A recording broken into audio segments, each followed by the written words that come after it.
Last year, the United States minted more than 11 billion new coins to meet the needs of monetary circulation. That's not just a towering stack of coins tall enough to reach the International Space Station. It's more than 40 stacks that high. And yet, like their forebears, most of those coins will quickly end up out of circulation, defying the will of the American people and their government. Our money simply refuses to do what we intend it to do. A puzzling situation explored in Archaeology 101. Now in Archaeology 201, Linda Anna Jones ventures further down the path of object agency as a way of imagining why coins act in their own self-interest and against our own. So once again, let's get inside the mysterious minds of our money.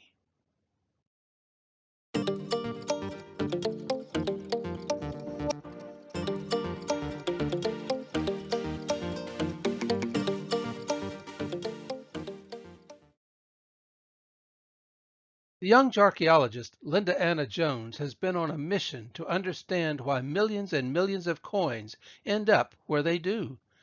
She has learned about object agency and memes, concepts that can explain the apparent need of nickels and such to find sanctuary inside jars. In the process, however, she witnessed an unexpected phenomenon when a 1 cent coin escaped the jar and rolled away.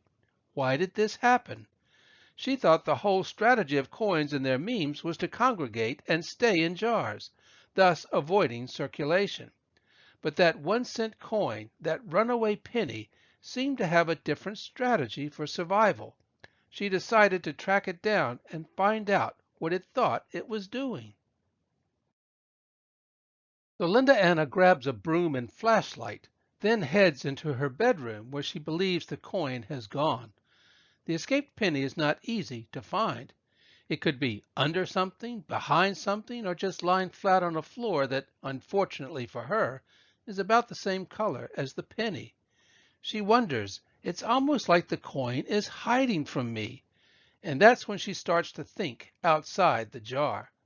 What if some coins do prefer to run away and hide from humans, protecting their memes as loners rather than herders?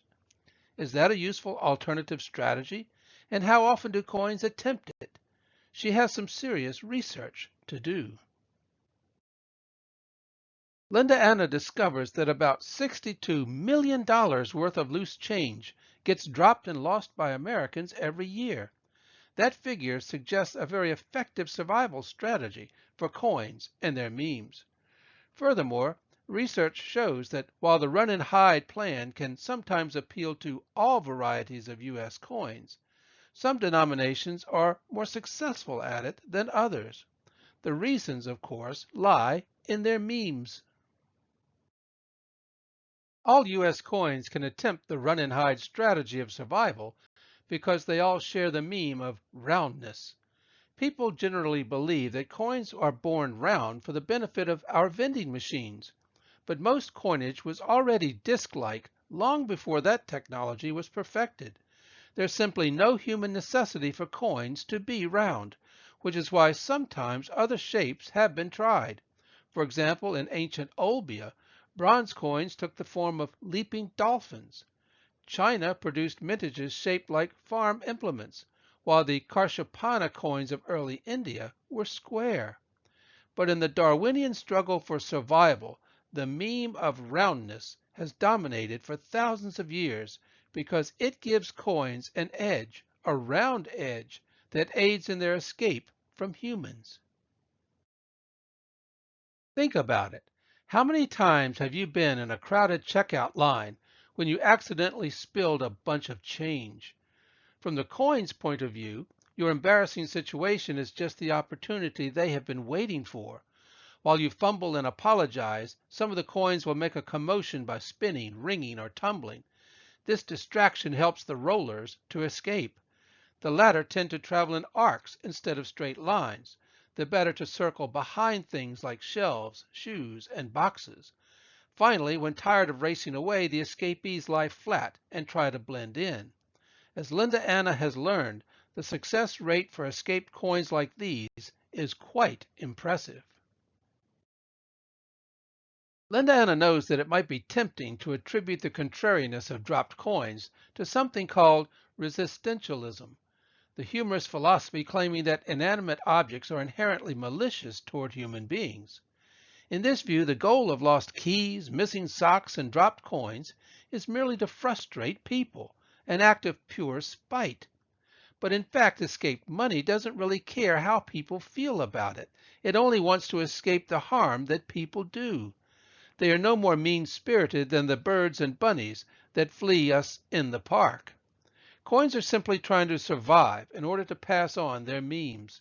So Linda Anna now understands the motivation of the penny still missing from her jar. But as she searches for it, a question remains. Why are some coins better at this strategy than others? Through evolutionary change, the memes of a 1-cent coin are perfectly adapted for evasion and escape. Size and color are in this coin's favor, and it makes good on its escape by growing darker over time in order to blend in with dirt and dark corners. Furthermore, its low denominational value helps a penny by means of the so-called search for factor, one of the basic laws of numismatics that states the less valuable the coin, the less effort people will expend to retrieve it. In one of his parables, Jesus describes the desperate search by a woman who sweeps her whole house looking for a lost silver coin, which she might not do for a lowly bronze. Linda Anna has watched her friends hunt down a dropped quarter, but rarely stop to pick up a penny. In fact, she would not have bothered with the coin hiding somewhere in her room if this were not a archaeological expedition. Pennies count heavily on human indifference toward their escapes. Coins like the penny are lucky that there are no limits to human indifference. In fact, if the world were run by rational people, the 1-cent coin would not even exist. The penny's only real purpose is to perpetuate its own memes. Its human hosts seem oblivious that the U.S. cent has become increasingly less useful, more dangerous, and less cost-efficient for people. Linda Anna consults the U.S. Bureau of Labor Statistics to learn that the penny has lost almost 25 times its purchasing power in the last 100 years. This works to no person's advantage, but it does make it less and less likely that humans will ever hunt down all the escaped coins. Furthermore, cents are now composed of 97.5% zinc, making them more toxic than their ancestors who were made of copper or bronze. If swallowed, the corrosive qualities of zinc cents are especially harmful and sometimes fatal for pets and children. Finally, not only are cents becoming less valuable and more dangerous all the time, but they are now embarrassingly expensive for people to help reproduce. 1 cent now costs more than 3 cents to make, and the U.S. produces billions of them every year at a very considerable financial loss. Humans think they are in charge, but coins know better. Linda Anna sighs as she resumes her archaeological search for the runaway coin. She finally spots it, cowering under her bed, and almost apologetically returns it to its jar. She wonders what stories it will tell the others about its near escape. In her archaeological journal, she enumerates what she herself has learned from these experiences. First, she confirms that coins are inanimate artifacts manufactured by people for people. No one really believes that such objects have minds of their own. Yet, coins do appear to have some influence over the humans around them. In fact, the observable world inside and outside a jar of coins seems to benefit the coins and not the people. One way to highlight these observations is to imagine that the coins exercise some sort of autonomy and self-will, to think of them in terms of object agency. This leads to interesting analogies between coins and the natural world, between the Darwinian struggles of biological genes and cultural memes. Then something else incredible happens. Linda Anna's two brothers race into the room and fish a quarter out of the jar. They need the coin to decide for them who gets the last popsicle in the fridge. As they flip the all-powerful quarter into the air, awaiting its decision, Linda Anna marvels that there must be a Archaeology 301 as well. Time to get started on her next excavation. To learn more about the topics presented in this video, why not check out these publications?